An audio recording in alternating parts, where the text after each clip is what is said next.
नमस्कार दोस्तों, जीडीपीएल टीम आप सभी का वेलकम करती है और आज के इस स्पेशल वीडियो में हम डिस्कस करने वाले हैं अधिगम लर्निंग को लेकर के। राइट गाइज, जैसा कि आप लोगों की स्पेशल डिमांड भी आ रही थी और साइको से रिलेटेड ये टॉपिक रहेगा। आई होप ये वीडियो आपके एग्जाम को फाइट करने में और साथ ही आपको अधिगम क्या होता है ये सीखने में काफी मददगार साबित होगा। अगर ऐसा होता है तो हमारे इस वीडियो को लाइक करना ना भूले और साथ ही अपने फ्रेंड्स के साथ में शेयर करना ना भूले।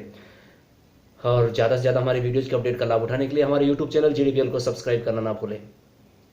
देखिएगा गाइज, एक बात और मैं बताना चाहूँगा, आपसे ही शेयर करना चाहता हूँ क्योंकि आप लोगों से अपना इतना जुड़ाव हो चुका है। तो हमारा एक यूट्यूब चैनल और चालू किया है मनोरंजन के तौर पर। काफ़ी बार हम जब बोरिंग फील करते हैं तो कभी कभी हमें ऐसा भी होता है, तो हमने एक एंटरटेनमेंट से रिलेटेड भी एक यूट्यूब चैनल चालू किया है।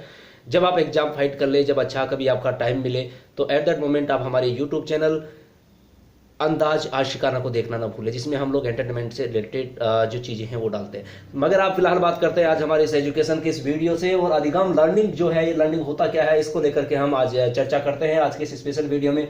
तो देखिएगा, हम अगर अधिगम की बात करें तो आखिर अधिगम होता क्या है। अधिगम की बात करें तो देखिएगा, सबसे पहले अधिगम लर्निंग। तो लर्निंग की बात करें तो प्रत्यक्ष और अप्रत्यक्ष अनुभवों के माध्यम से व्यक्ति के व्यवहार में होने वाले परिवर्तन को अधिगम कहा जाता है।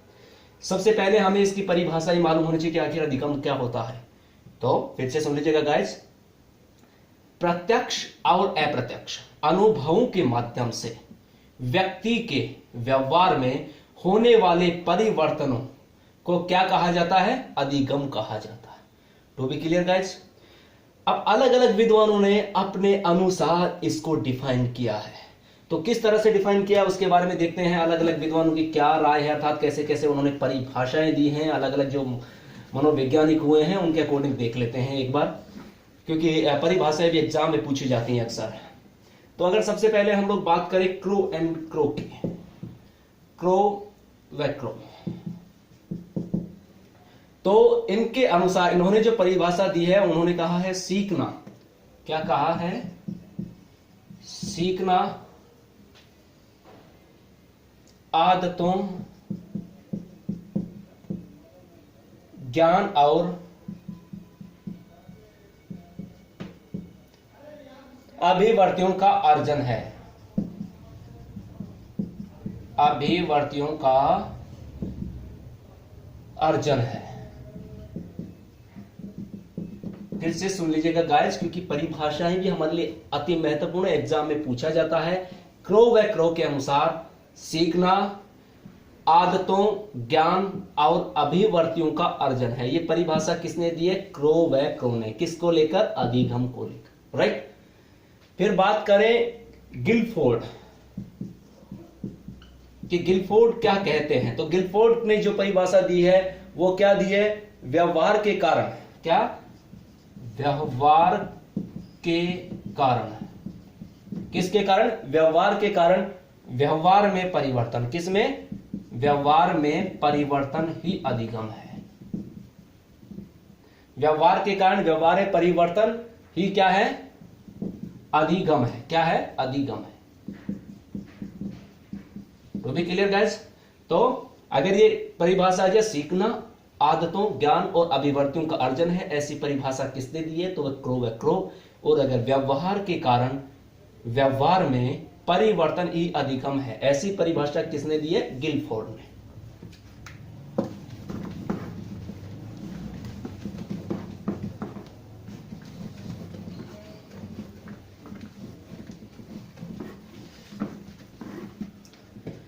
अब बात करें तो स्किनर ने क्या कहा है।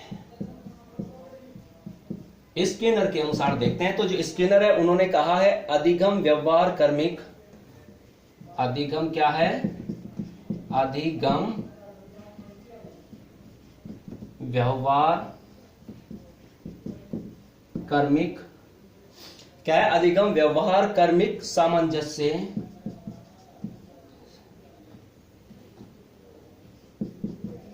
सामंजस्य की क्या है? सामंजस्य की क्या है? प्रक्रिया है। फिर से देख लीजिएगा, इसके ने कहा है कि अधिगम व्यवहार कर्मिक सामंजस्य की प्रक्रिया है।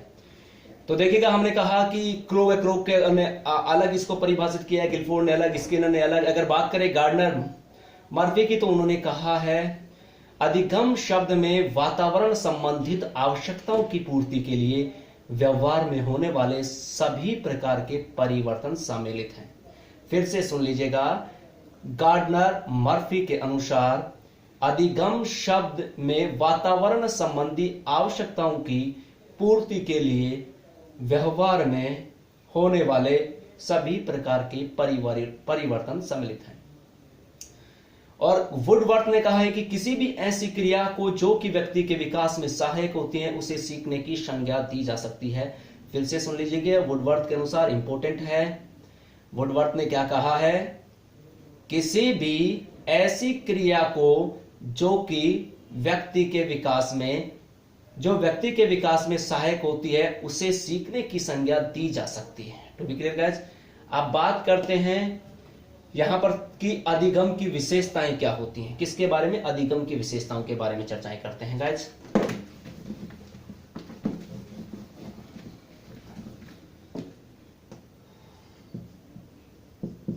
अधिगम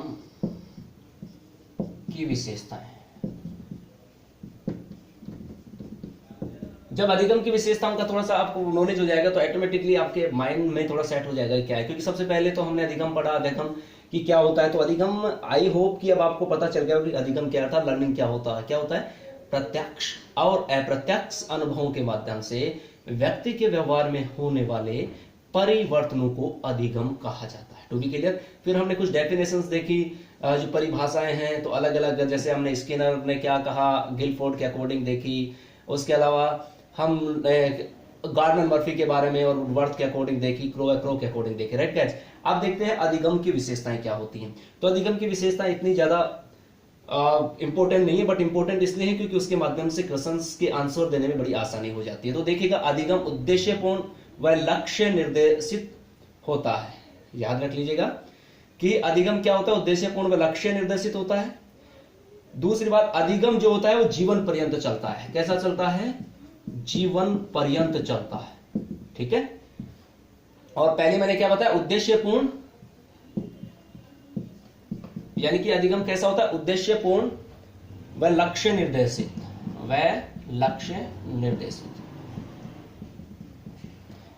पहली बात। दूसरी, जीवन पर्यंत होता है। अधिगम कैसा होता है? जीवन पर्यंत चलता है। बहुत इंपॉर्टेंट चीज है, थोड़ा सा ध्यान दीजिएगा, बहुत इंपॉर्टेंट रहेगा एग्जाम की दृष्टि से।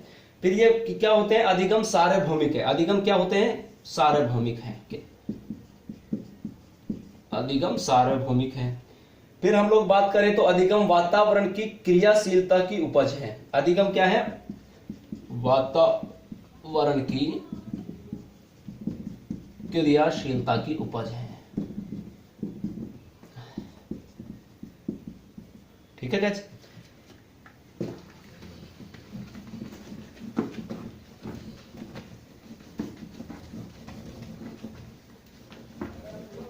अब अधिगम की विशेषताओं में अगर आगे बढ़े तो अधिगम में देखेगा, अधिगम जो है वो क्या है? व्यवहार परिवर्तन है। क्या है? विशेषताएं, अभी विशेषताओं की बात कर रहे हैं। तो अधिगम क्या है? वह ये व्यवहार परिवर्तन है।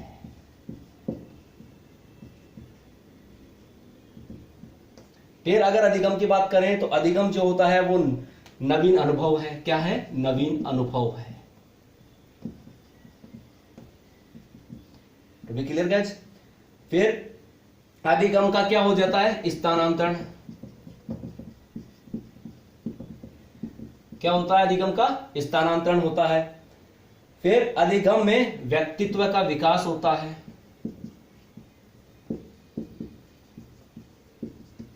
ठीक है, क्या होता है? व्यक्तित्व का विकास होता है। अधिगम समायोजन में सहायक है।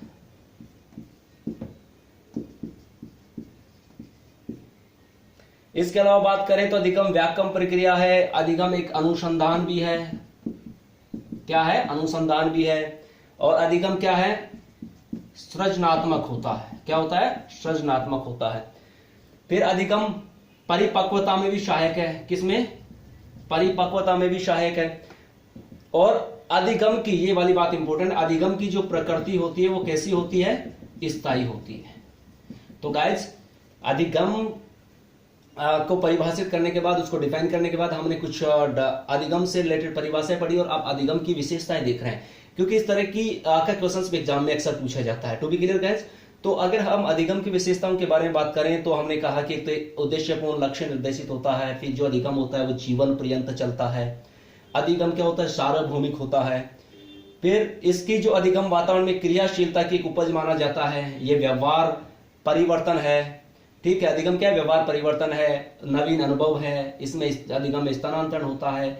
ये अधिगम व्यक्तित्व के विकास में सहायक होता है, ये समायोजन में सहायक होता है, और ये क्या होता है, अधिगम सृजनात्मक होता है।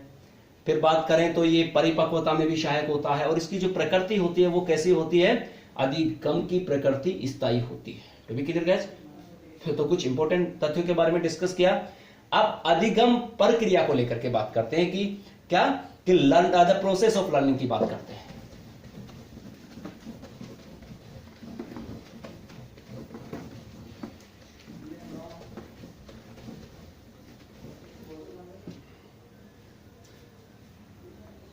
अधिगम की क्या प्रोसेस, यानी कि अधिगम प्रक्रिया,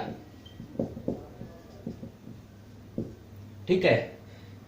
द प्रोसेस ऑफ लर्निंग, यानी कि इसमें कौन कौन से प्रोसेस अपनाए जाते हैं, तो हम लोग यहां डिस्कस कर सकते हैं। उनके लिए देखो, एक तो इसमें होता है अभिप्रेरक। कौन सा होता है, अभिप्रेरक।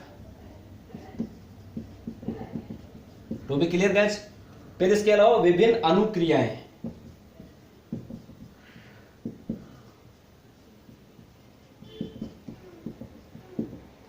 ठीक है।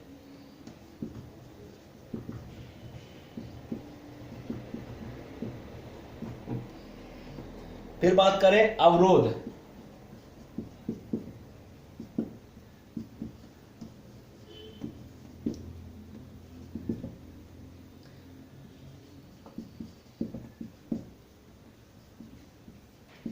पुनर्बलन,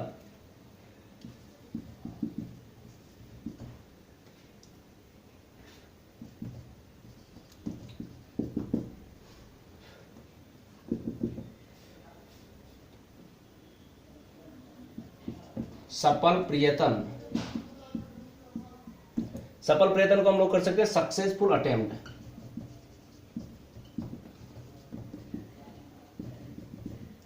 और फिर बात की जाए तो इसमें लक्ष्य, किसको रख सकते हैं, लक्ष्य अर्थात गोल। तो एक बार फिर से देख लीजिएगा, यहां पर हम लोग अधिगम प्रक्रिया को लेकर के बात कर रहे हैं। सबसे पहले जो इनके अधिगम हेतु जो प्रक्रिया अपनाई जाती है, तो वो इस तरह से प्रक्रिया अपनाई जाती है, सो दैट हम इजी वे से आप लोग को बताएं। तो देखो, एक अभिप्रेरक होता है इसमें, अर्थात मोटिव होता है। फिर इसमें विभिन्न तरह की अनुक्रियाएं होती है, जिससे वेरियस, यानी कि इस तरह से इसका प्रोसेस चलता है। फिर अवरोध, देखिएगा कोई भी हम वर्क करते हैं तो डेफिनेटली है कि उसमें बैरियर्स तो आते ही आते हैं, ठीक है। तो अवरोध।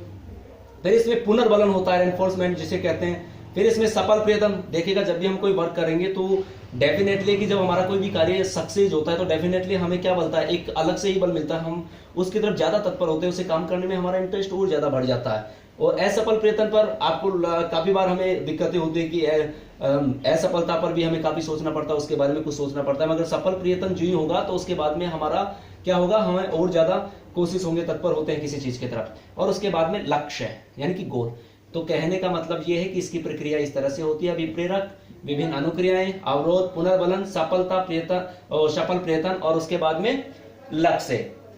अब बात करते हैं अधिगम के अनुक्षेत्र, ठीक है, कि अधिगम के अनुक्षेत्र क्या है। तो गाइज अधिगम के जो अनुक्षेत्र है उसके बारे में हम डिस्कस करेंगे अगले वीडियो में। आई होप ये वीडियो आपके लिए मददगार होगा। अगर ऐसा होता है तो इसे लाइक करना ना भूलें, शेयर करना ना भूलें, और साथ ही हमारे यूट्यूब चैनल JDPL को सब्सक्राइब करना ना भूलें। Thank you for watching this video.